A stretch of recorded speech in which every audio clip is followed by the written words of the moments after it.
Olá pessoal, bem-vindos a mais um vídeo e hoje vamos falar um pouco sobre os ETFs, né?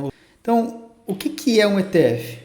Ele é um fundo de índice que é negociado na Bolsa de Valores. Tá, mas o que é um fundo de índice? Então, é um fundo, né, que tem ali um gestor, normalmente ali uma grande empresa, como por exemplo a própria BlackRock, ou a Vanguard, enfim, ou mesmo um grande banco. Então, é um fundo que ele adquire como ativos, né? Ele coloca numa cesta, né? A sua cesta de ativos são aqueles que fazem parte de determinado índice. Então vamos supor que a Bovespa, vamos supor ali que é uma quantidade X de ativos ali. Vamos supor que o índice ele é composto pelas 50 maiores empresas com capitalização de mercado do Brasil. Ok, o fundo ele vai comprar, ele vai alocar os seus ativos de acordo vai alocar seus fundos nesses ativos que fazem parte do índice, tá? Empresas de tecnologia, então tem um índice de tecnologia específico, vão ser essas empresas, empresas pequenas, enfim. Então o ETF é uma forma de um investidor ele diversificar seus ativos, só que sem precisar ficar comprando vários ativos. E o rendimento que ele vai ter vai ser equivalente ao índice, tá? Então, a grossíssimo modo, tá? Não venha falar que eu falar é isso aqui que eu falei isso. Mas o mesmo princípio da renda fixa, que você quando é o pós-fixado, que é atrelado ao índice, então, a grossíssimo modo a gente pode falar que é semelhante, tá? Para facilitar a compreensão, porque a gente está falando de renda variável, isso aqui não é renda fixa, tá? É só para fins didáticos. Então você investe ali em um único ativo, né, que é esse fundo, e esse fundo vai replicar um índice. É muito comum também lá nos Estados Unidos o do S&P 500, tá? Então fica muito mais simples para o investidor. 15, 10 ativos ali em ações, ele pode comprar um único que replica o índice, se é o que ele quer, se é o que ele deseja.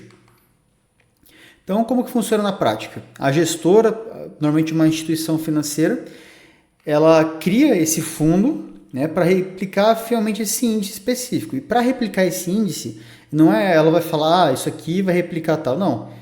Ela tem que ter sob custódia uma certa quantidade de ativos. Inclusive, o fundo, ele é auditado, tá? Então, ela não pode falar que eu tenho 1.000 ações da Apple, mas ela não tem. Não. Ela está pegando o dinheiro do acionista, do cotista e fazendo o que com ele? Ela pega o valor que ela recebe, pulveriza nos investimentos, aloca em cada investimento e com isso ela vai ter um retorno muito parecido com o índice, tá?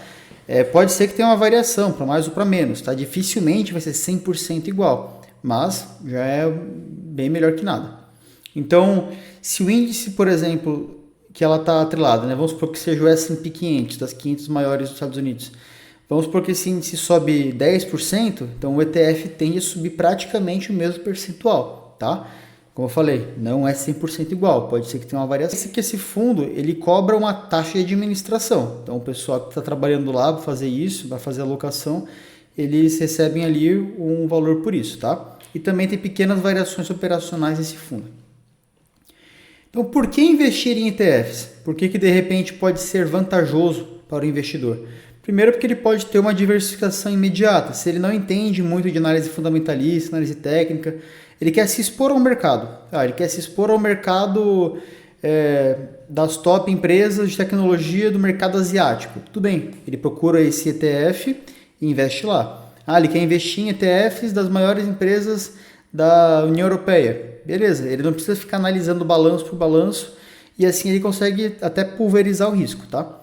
O custo é reduzido porque normalmente esses fundos são de gestão passiva. Eu vou explicar no slide adiante o que significa isso. Mas basicamente o pessoal não fica ali ensaboando a carteira, né? Não fica ali trocando, manejando, comprando e vendendo toda hora, porque isso implica taxas também. Ele não quer performar acima do índice, ele quer replicar o índice, a diminuir também. É bastante transparente porque esses fundos são auditados, eles têm que seguir várias normas ali, regulamentações, e são muito fáceis de serem vendidos, né? São altamente líquidos também. Então, por conta desses 4 principais motivos, eu acho eles bem interessantes. No Brasil, quais são alguns ETFs populares? Então, temos o BOVA11, que acho que talvez seja o maior aqui no Brasil, que ele é gerido pela BlackRock. ele replica o índice Bovespa, tá? Nos principais ali índices da nossa bolsa, mas também temos do Itaú o BOV11, BOV com 2 vezes, que ele também replica Ibovespa, só que ele é sob uma outra gestão. Então você também pode escolher o gestor do fundo, né? Não temos ali um único exclusivo. Você pode escolher o que você quiser. De repente tem um que está te cobrando menos taxas. De repente pode valer mais a pena. Também temos o gestão da BlackRock, que ele é focado em small caps brasileiras. Então ele pega ali uma cesta de ativos ali considerados small caps, né, com capitalização baixa de mercado, em comparação com as grandes, e o dinheiro que eles receberem dos investidores, eles vão pulverizar nesses ativos, eles vão comprar participações desses ativos e manter em sua cesta. E no mercado mundial, quais são os principais ETFs? Então, o SPY, que é o State Street, que ele é o maior e antigo famoso ETF do mundo que replica o S&P 500, tá? Desde 1993. E também temos o VUU, né, o da Vanguard, que ele também replica o S&P 500, porém com uma taxa de administração um pouco mais baixa. Tá?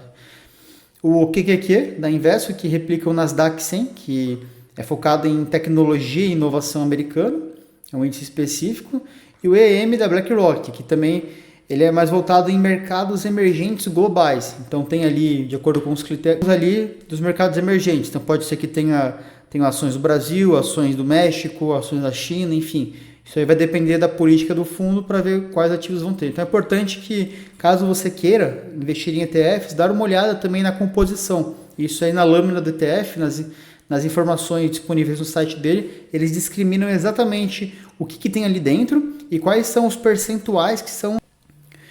Então a gente vê que tem competição entre gestores de fundos, né? Ficou ali o exemplo. Então, que fique claro, mesmo que você veja ETFs que repliquem os mesmos índices, você pode explorar outros que tenham outra gestão de fundo, tá? Então, temos ali o SPY, o ETF da Vanguard, o IVV da BlackRock também.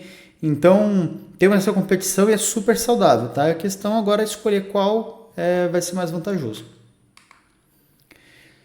Agora, um ponto que vale a pena prestar bastante atenção, que é a diferença entre gestão ativa e gestão passiva, tá? A gestão passiva, basicamente, os gestores ali, eles estão passivos, né? Eles estão apenas agindo conforme o mercado. Tá? Então, eles não estão querendo bater o mercado como é na gestão ativa. Né? Na gestão passiva, eles só querem replicar o índice. Então, não tem... O trabalho deles é manter a cesta de ativos alinhada com as diretrizes do fundo. Se ele é um fundo que replica o IBOV, não é para ter muitas ações ali que não estejam no IBOV, por exemplo. Okay? Então, o gestor ele não está escolhendo ativamente, ele está escolhendo aquilo que faz parte do índice.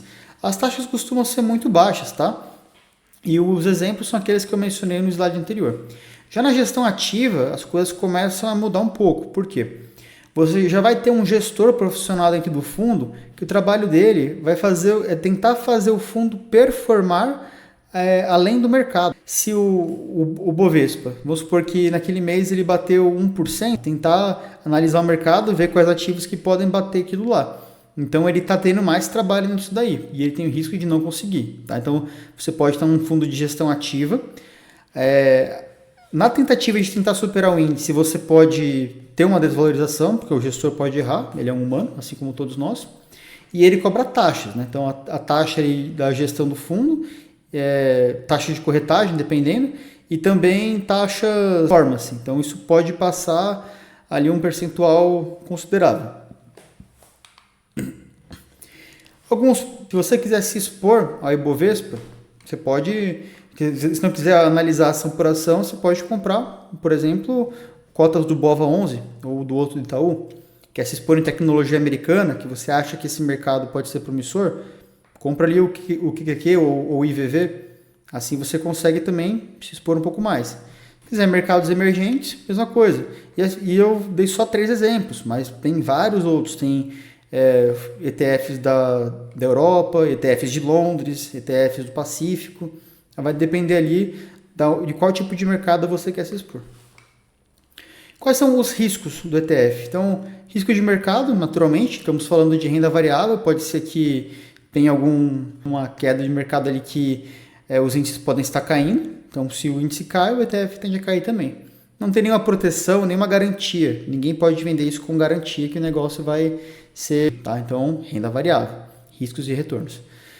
E também tem menor flexibilidade. Se você não gosta de determinado ativo que está na cesta, paciência, você vai estar indiretamente investindo naquele ativo. Então, se você quiser maior flexibilidade, você compra os ativos ali separadamente. Então, gosta mais da ação A, B, C e D, ok. Mas se no ETF tiver A, E, F, G, você vai ter que aceitar. Então, esse é um dos pontos também que tem que ser considerados. E só uma pincelada, tá, de tributação, vai ter ali uma apresentação exclusiva sobre tributação de renda variável, mas uma coisa que eu acho que pega bastante no ETF é a questão dos impostos, tá?